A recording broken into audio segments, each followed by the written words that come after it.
Hello and welcome to another planning appeal case study video.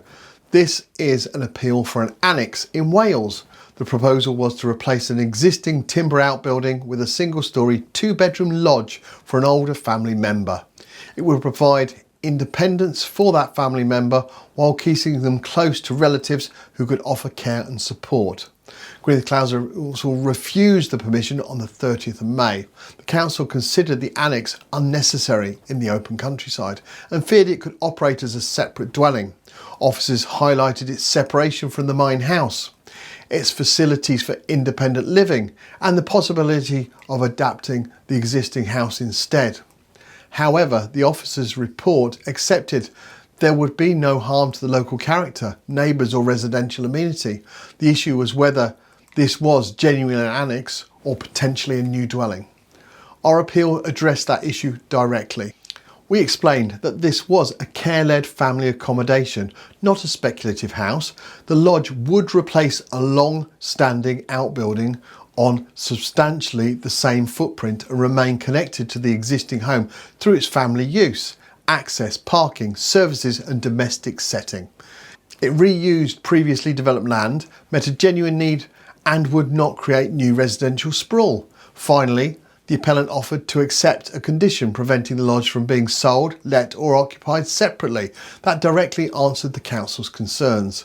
The inspector completed the site visit on the 23rd of October and the appeal was allowed on the 10th of November and planning permission was granted subject to 4 conditions. These covered commencement approval, plans, biodiversity enhancements and a restriction requiring the lodge to remain part of that family home unit. The inspector found there was no proposal for separate dwellings before them.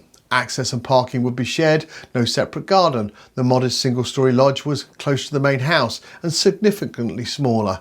The family relationship and care arrangements meant the occupants could reasonably be regarded as one household.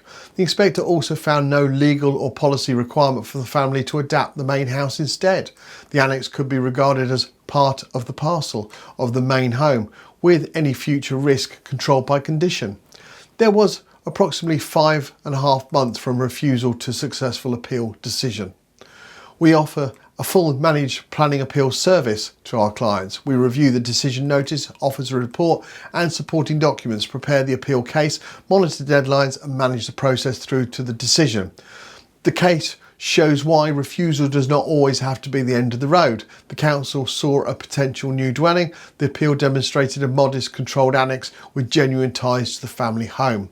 If you have a similar project you would like us to have a look at, we offer a free, no obligation telephone consultation where we can discuss your project, explain potential options and see if there's a route forward for you. To take advantage of our no obligation consultation, complete our quick inquiry form on our website. You'll find that at www.planningappealsuk.com.